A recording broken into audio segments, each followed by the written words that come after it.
Let's talk about the game. Give it a nice little review. So this game This game came out like about almost a week ago, and we've played it a bunch. We've only been playing it solo, and I have a lot to say about playing it solo as opposed to multiplayer. But let's go ahead and give it an overall review. First of all, when it came out, why did it have a bunch of mixed reviews? This game apparently was marketed in a way that pretty much not a lot of people were expecting it. So the game is pretty much a roguelike tower defense game where you would play a session that lasts anywhere between 10 minutes to maybe an hour, depending on if you do season or survival mode, which is the two modes in the game. But I think from the reviews I read, people were saying like, I expected this to be like, a long action RPG progression game where nothing gets reset. So a lot of like normies were getting like, I guess, a ton of trailers and maybe advertisements, and they just didn't know. I came in knowing that it was this game.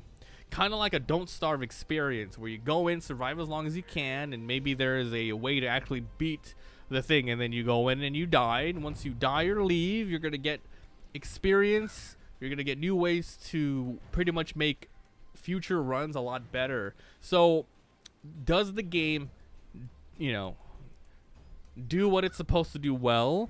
For $20, I would say yes.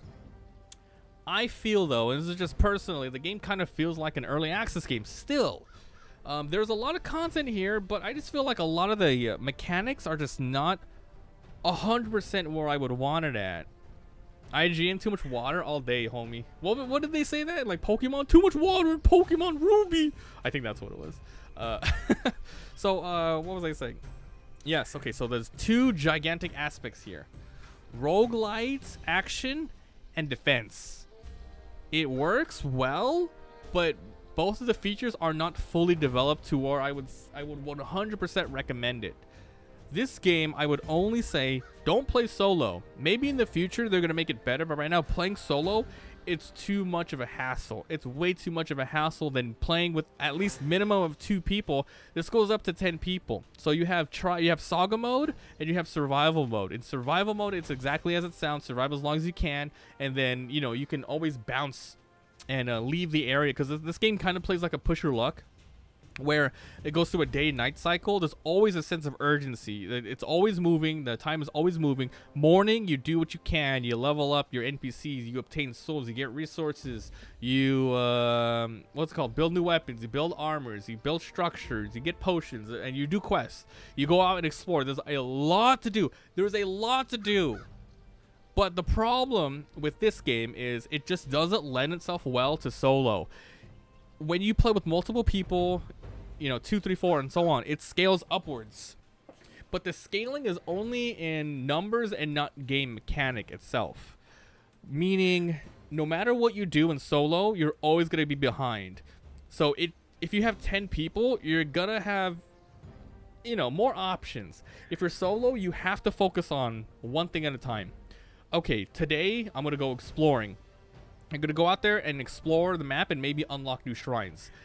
Just think about it. If you have 3 people, one guy explores, one guy builds up the base, and the other guy, makes new weapons for everybody. So you're always behind, and the game only lasts for 15 days max in the Saga Mode.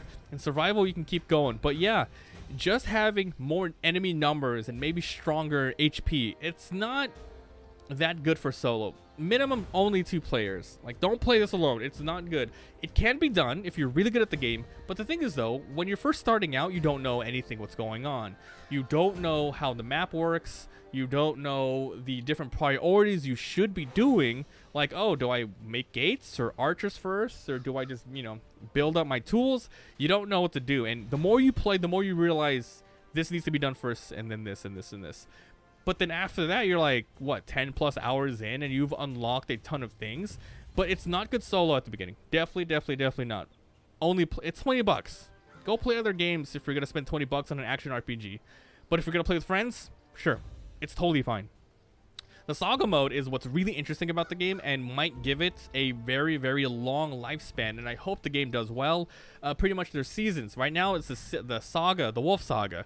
It goes for 15 days, and you have to do a specific like requirements of steps. You have to defeat a giant, you have to build a bridge, and then at the end of it you defeat a wolf, a Fenrir wolf. And you're going to get seasonal rewards that only unlock for this time. So in the future, when they go to season 2 and so on, I have no idea how long the seasons last. But let's say, for example, 2-3 months. After that month, you go season 2. And because every single time you play, you sit there for like half an hour, and you do one session. Every time you play, it's going to be a new roguelike experience. So you might have like the same base, but then wow, maybe a new biome is switched out. New enemies might pop up. Cool, new events for the season. And then you can only get stuff for that season. So, you know, the game starts out rough because it's just not good solo. Not good at all. Like I said, it can be done, but it takes way more mental capacity and stress. It's just not fun. Not fun solo. Other things though is you have account progression every single time you play. Depending on how much you've done and survived, you're gonna leave the area and you're gonna upgrade your accounts. Your account goes up to like, I don't know what it is, like 30 to 60. Every single time you level it up, you get new rewards. Sometimes you get more golden horns, which are things to unlock cosmetics, and then you unlock like starter classes, which really are starter kits, which help you out in future runs. Instead of like, oh, I'm gonna get the village starting kits. So instead of starting naked, you go out there with tools, or tools and weapons and basic armor. And ooh, is a warrior or an archer starting kit, and then you unlock more as you go. There's new classes every single time you play. Once you level up your first time in a map, you get blessings to put in the class. Right now there's archer and warrior as a starting class, but you unlock new ones as you play and do challenges. I don't like how they implemented class unlock here.